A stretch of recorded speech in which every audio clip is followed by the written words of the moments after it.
Assalamualaikum warahmatullahi wabarakatuh. Halo semuanya.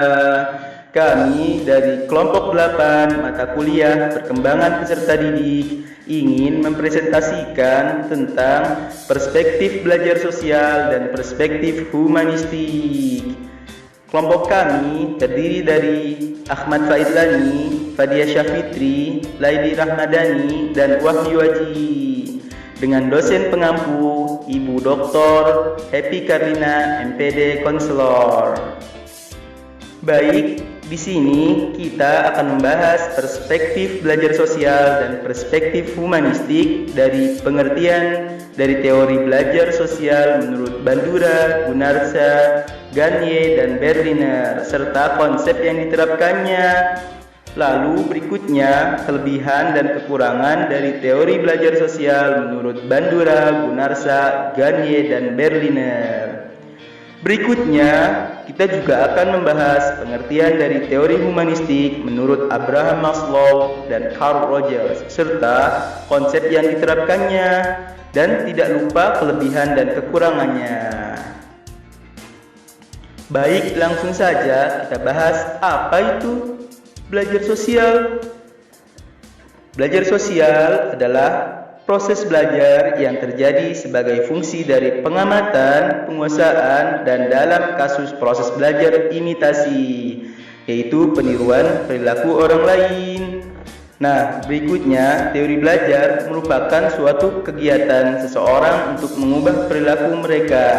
Perubahan tersebut meliputi perubahan psikomotorik, perubahan afektif, dan perubahan kognitif. Kegiatan dari perubahan itu meliputi watak, minat, kecakapan, keterampilan, dan sikap, penyesuaian diri, pengertian, dan harga diri. Teori belajar sosial menurut Albert Bandura. Bagaimana sih teori belajar sosial menurut Albert Bandura? Menurut Albert Bandura, teori belajar sosial adalah orang belajar dari yang lain melalui observasi, peniruan, dan pemodelan. Teori ini sering disebut jembatan antara behaviorist dan teori pembelajaran kognitif karena meliputi perhatian, memori, dan motivasi.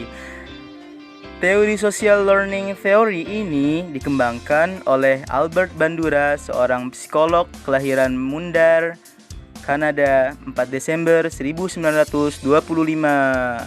Bandura menerima gelar sarjana muda di bidang psikologi dari University of British of Columbia pada tahun 1949. Dan dia juga meraih gelar PhD tahun 1952 di Universitas Iowa.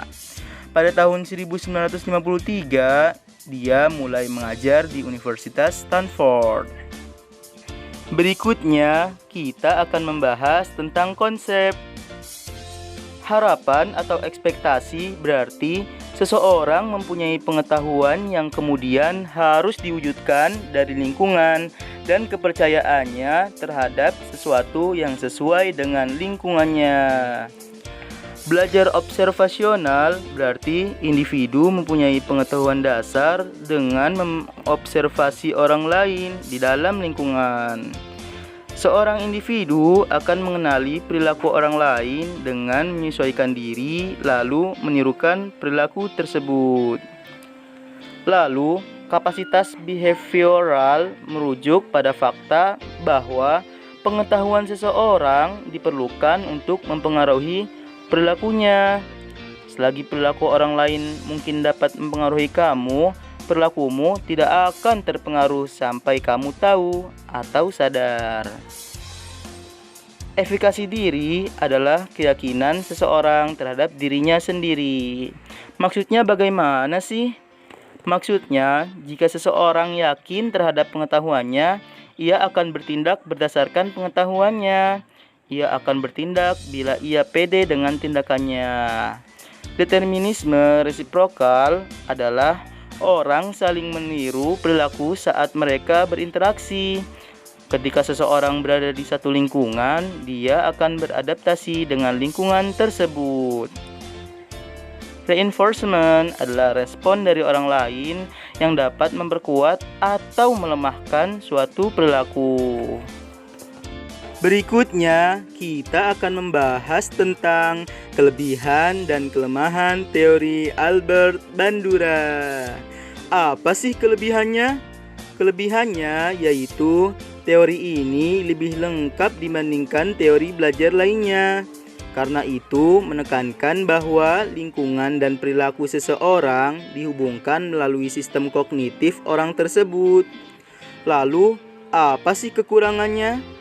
Kekurangannya yaitu jika manusia belajar atau membentuk tingkah lakunya dengan hanya melalui peniruan, sudah pasti terdapat sebagian individu yang menggunakan teknik peniruan ini juga akan meniru tingkah laku yang negatif, termasuk perlakuan yang tidak diterima dalam masyarakat.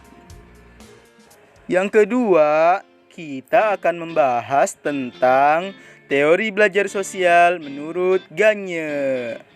Bagaimana sih teori belajar sosial menurut Gagne? Menurut Gagne, teori belajar sosial adalah bahwa dalam pembelajaran terjadi proses penerimaan informasi untuk kemudian diolah sehingga menghasilkan keluaran dalam bentuk hasil belajar. Berikutnya, kita akan membahas tentang konsepnya. Konsepnya yaitu informasi verbal, keterampilan intelektual, sikap, dan keterampilan motorik. Lalu, apa sih kelebihan dan kelemahan teori Gagne? Kelebihannya diantara lain yaitu mendorong guru untuk merencanakan pembelajaran, memperoleh kemampuan yang membutuhkan praktek dan kebiasaan, cocok untuk melatih anak-anak yang masih membutuhkan dominasi peran orang dewasa, dan yang terakhir yaitu dapat dikendalikan. Lalu, kelemahannya yaitu apabila seorang guru tidak mampu menyampaikan materi pembelajaran serta tidak dapat menciptakan metode pembelajaran yang menarik, maka proses pembelajaran akan terasa membosankan jika tidak dapat menarik perhatian siswa yang mengakibatkan tujuan pembelajaran tidak tercapai. Teori belajar behavioris merupakan teori belajar yang telah cukup lama dianut oleh para pendidik.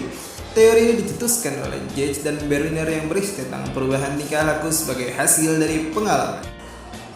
Teori ini mengutamakan pengukuran, sebab pengukuran merupakan suatu hal penting untuk melihat terjadi tidaknya perubahan tingkah laku.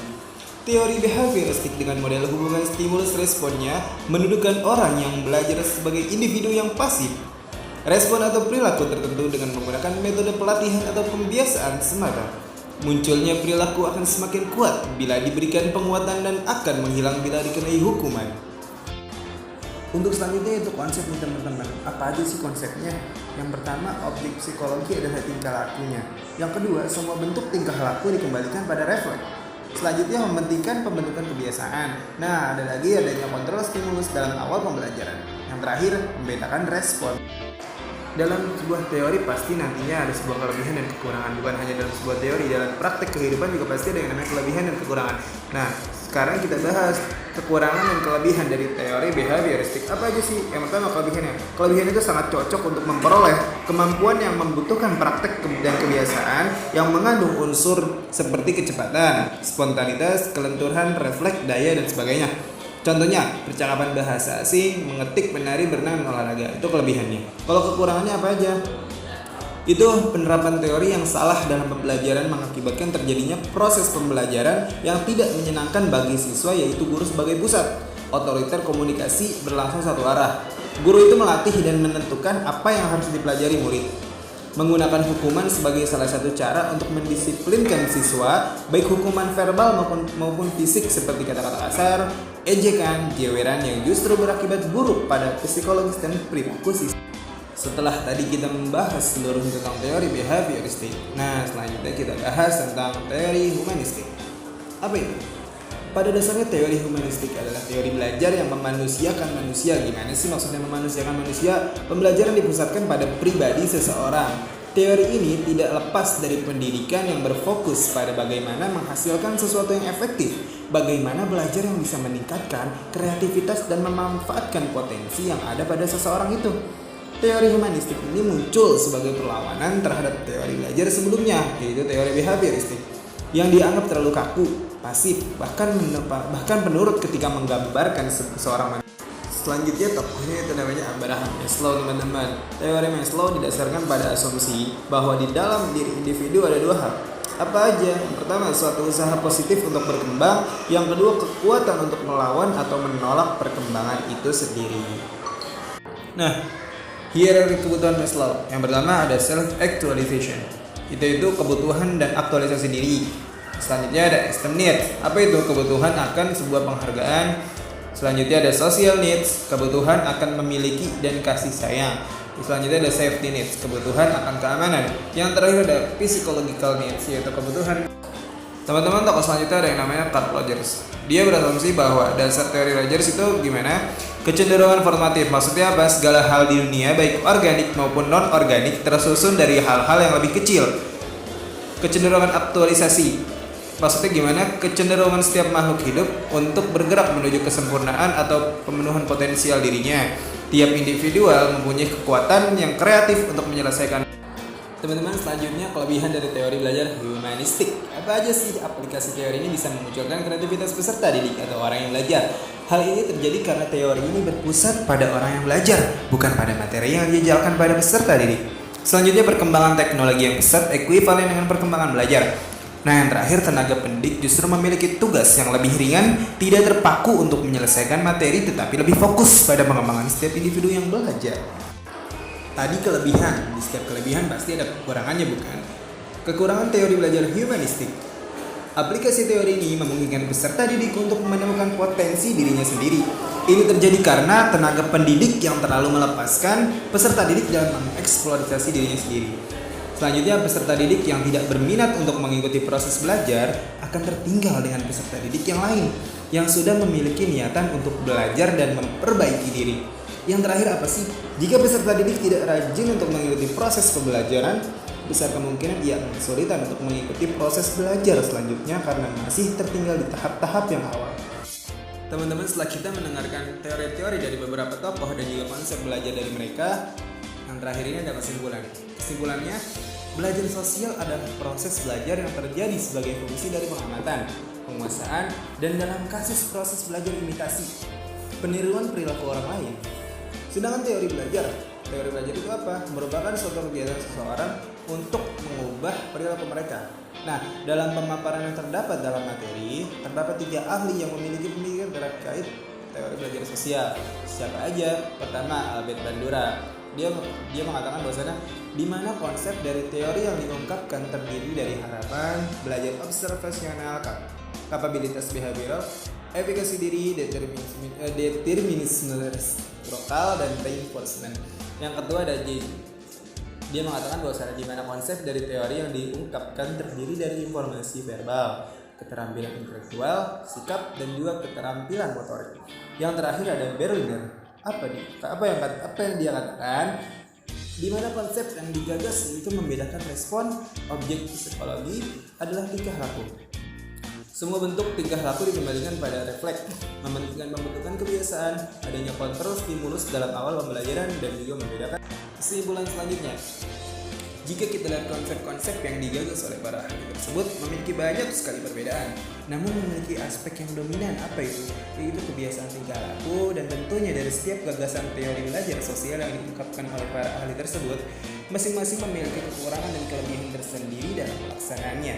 Dalam pembahasan teori humanistik dapat kita pahami bahwa teori humanistik pada dasarnya adalah teori belajar yang memanusiakan manusia. Abraham Maslow mengasumsikan bahwa terdapat 2 hal di dalam diri individu, yaitu suatu usaha positif untuk berkembang dan kekuatan untuk melawan atau menolak perkembangan itu. Lain halnya dengan teori Rogers. Beliau mengasumsikan bahwa dalam hal ini terdapat poin kecenderungan formatif dan juga kecenderungan aktual.